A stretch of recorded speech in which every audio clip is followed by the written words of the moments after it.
ఒక నెగిటివ్ ప్రచారంతోనే 5 ఏళ్ల పాటు జగన్‌కి సంబంధించి ఏ మంచి జరిగినా చెడు చెప్పుకుంటూ వచ్చారు. ఇప్పటికీ అదే చెప్పుకుంటూ వస్తారు. ఇప్పుడు అద్భుతాలు జరుగుతున్నాయి అన్నటువంటిది ప్రొజెక్ట్ చేసుకొస్తున్నారు. అదే సందర్భంలో ఇప్పుడు సాక్షి అప్పట్లో జరిగిన మంచిని గురించి ఇప్పుడొచ్చిన నివేదికల ఆధారంగా ప్రొజెక్ట్ చేస్తూ ఉంటారు. ఇప్పుడు తాజాగా ఇండియా బయో ఎకానమీ నివేదికని బేస్ చేసుకుని ఒక కథనాన్ని ప్రొజెక్ట్ చేసింది. ఏంటయ్యా దీంట్లో అంటే 2024లో దేశవ్యాప్తంగా బయో ఇండస్ట్రీ విభాగం 6,72,520 కోట్ల విలువైన ఉత్పత్తి సాధిస్తే అందులో ఆంధ్రప్రదేశ్ 12% వాటాతో మొదటి స్థానంలో నిలిచింది 2024 నాటికి. అంటే అప్పుడు ఈ జగన్ అధికారంలో ఉన్నటువంటి సందర్భంలో గత ఏడాది రాష్ట్రంలో బయో ఇండస్ట్రీ ద్వారా 71,724 కోట్ల విలువైన ఉత్పత్తులు నమోదే. ఇందులో అత్యధికంగా ఆక్వా ఫీడ్ 38,520, పౌల్ట్రీ ఫీడ్ 12,986 కోట్లు, ఆల్కహాల్ 20,210 కోట్లుగా ఉన్నాయి.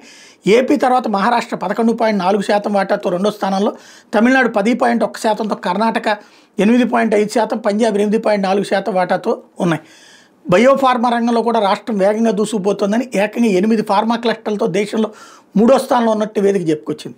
48 ఫార్మా క్లస్టర్లతో మహారాష్ట్ర మొదటి స్థానంలో నిలిస్తే ఆ తర్వాత గుజరాత్ 13, ఆంధ్రప్రదేశ్ 8 క్లస్టర్లు కలిగి ఉందని చెప్పుకొచ్చింది. Production linked incentive PLI scheme కింద ఆంధ్రప్రదేశ్ కీలకమైన ఫార్మా ప్రాజెక్టుని దక్కించుకుని అప్పుడే ఉత్పత్తి ప్రారంభించిందని గుర్తు చేసింది. అరవిందో గ్రూప్కి చెందిన లైఫజ్ అనే సంస్థ పెన్సిలిన్ జీ తయారీ కేంద్రాన్ని ఏర్పాటు చేసి గత ఏడాది వాణిజ్యపరంగా ఉత్పత్తిని ప్రారంభించిన విషయాన్ని ప్రముఖంగా ప్రస్తావించింది. మరోవైపు 274 స్టార్టప్లతో ఆంధ్రప్రదేశ్ 10వ స్థానంలో నిలిచిందని కూడా చెప్పుకొచ్చింది.